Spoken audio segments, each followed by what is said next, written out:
ധ്യാനപീഠചിന്തകൾ.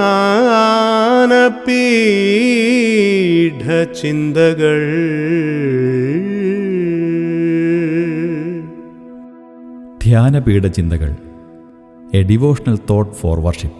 ധ്യാനപീഠ ചിന്തയിലേക്ക് പ്രഭാതത്തിൽ എല്ലാ പ്രിയപ്പെട്ടവർക്കും സ്വാഗതം. നമ്മുടെ ധ്യാനത്തിന് ആധാരമായി സെഫന്യാവിന്റെ പുസ്തകം 3-ാം അധ്യായം 17-ാം വാക്യം വായിച്ച് കേൾപ്പിക്കുന്നു. ബുക്ക് ഓഫ് സെഫന്യ ചാപ്റ്റർ 3:17. നിന്റെ ദൈവമായ യഹോവ രക്ഷിക്കുന്ന വീരനായി നിന്റെ മധ്യേ ഇരിക്കുന്നു. അവൻ നിന്നിൽ അത്യന്തം സന്തോഷിക്കും. തന്റെ സ്നേഹത്തിൽ അവൻ മിണ്ടാതിരിക്കുന്നു. ഘോഷത്തോടെ അവൻ നിങ്കൽ ആനന്ദിക്കും. ഇസ്രായേലുമായിട്ടുള്ള ദൈവത്തിന്റെ ബന്ധവും ദൈവം അവർക്ക് വേണ്ടി പ്രവർത്തിക്കുന്ന പ്രവൃത്തിയും ഇവിടെ നമുക്ക് കാണുവാൻ കഴിയുന്നുണ്ട്. സെഫന്യാവിന്റെ പുസ്തകത്തിലൂടെ പ്രവാചകനായ സെഫന്യാവ് ഇസ്രായേലിന്റെ മാനസാന്തരത്തിന്റെ ആവശ്യകതയെ വളരെ വ്യക്തമായിട്ട് ഊന്നി പറയുകയാണ്. ആ പശ്ചാത്തലമാണ് ഇതിന്റെ പിൻപിൽ നമുക്ക് കാണുവാൻ കഴിയുന്നതെങ്കിലും നാം വായിച്ച 17-ാമത്തെ വാക്യത്തിൽ 4 പ്രധാനപ്പെട്ട കാര്യങ്ങൾ പ്രവാചകന് ദൈവത്തിന്റെ ആത്മാവിലൂടെ ഈ ജനത്തോട് പറയുവാനായിട്ടുണ്ട്. 1, നിന്റെ ദൈവമായ യഹോവ രക്ഷിക്കുന്ന വീരനായി നിന്റെ മധ്യേ ഇരിക്കുന്നു എന്നുള്ളതാണ്.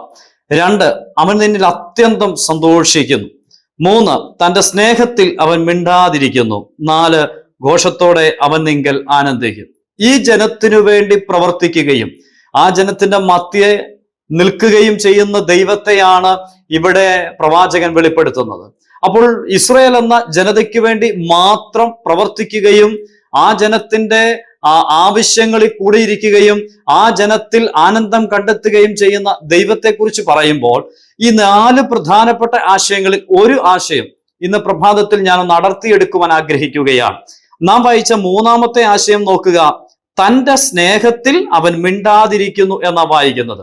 സ്നേഹത്തിൽ മിണ്ടാതിരിക്കുന്ന ദൈവം, തന്റെ സ്നേഹത്തിൽ മിണ്ടാതിരിക്കുന്നു. ആ പദത്തെ ഇന്ന് പ്രഭാതത്തിൽ നമ്മുടെ ചിന്തയ്ക്ക് വേണ്ടി ഞാനൊന്ന് കൊണ്ടുവരുവാൻ ആഗ്രഹിക്കുകയാണ്. ഞാനൊരു വ്യക്തിയോട് സ്നേഹം കൂടുതലുണ്ട് എന്ന് തോന്നിയാൽ ആ വ്യക്തിയോട് ഒരിക്കലും ഞാൻ മിണ്ടാതിരിക്കുകയില്ല. എനിക്ക് ആരോടാണോ സ്നേഹം തോന്നുന്നത് ആ വ്യക്തിയോടുള്ള സ്നേഹം വെളിയിൽ കാണിക്കുവാൻ ഞാൻ കണ്ടെത്തുന്ന ഏറ്റവും പ്രധാനപ്പെട്ട മാർഗം ഞാൻ അദ്ദേഹവുമായിട്ട് കമ്മ്യൂണിക്കേറ്റ് ചെയ്യും, സംസാരിക്കും എന്നുള്ളതാണ്. ഒരിക്കൽ പോലും മറ്റൊരാളോട് മിണ്ടാതിരുന്നിട്ട് എൻ്റെ സ്നേഹം വെളിപ്പെടുത്തുവാനായിട്ട് കഴിയുകയില്ല. സംസാരിച്ചുകൊണ്ടാണ് ആ സ്നേഹത്തെ നമുക്ക് വെളിയിൽ കാണിക്കുവാനായിട്ട് കഴിയുന്നത്. എന്നാൽ ഇവിടെ പറഞ്ഞിരിക്കുന്ന വാക്ക് നോക്കുക.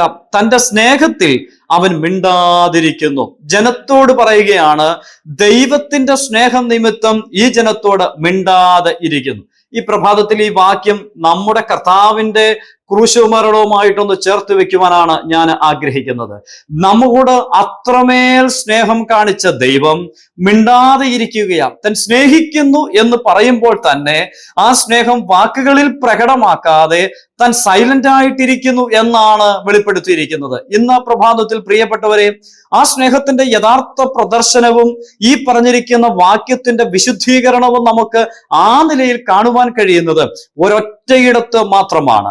യോഹന്നാന്റെ സുവിശേഷം 3-ാം അധ്യായം 16-ാം വാക്യത്തിൽ നാം ഇങ്ങനെയാ വായിക്കുന്നത്.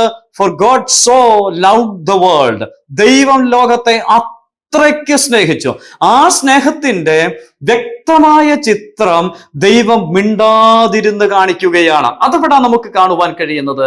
ദൈവം ലോകത്തെ അഥവാ എന്നെയും നിങ്ങളെയും അത്രയ്ക്ക് സ്നേഹിച്ചപ്പോൾ ആ സ്നേഹത്തിന്റെ പൂർത്തീകരണം കാണുവാൻ കഴിയുന്നത് കാൽവറിയിലെ ക്രൂശിലാണ്.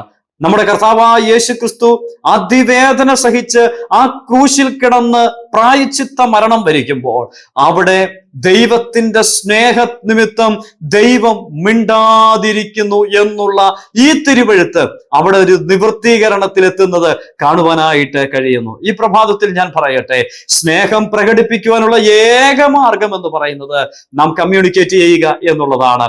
ആ കമ്മ്യൂണിക്കേഷൻ ഇല്ലാതിരിക്കുന്നുവെങ്കിൽ അവിടെ സ്നേഹമുണ്ട് എന്ന് നമുക്ക് ഒരിക്കലും മനസ്സിലാക്കുവാൻ കഴിയുന്നതല്ല.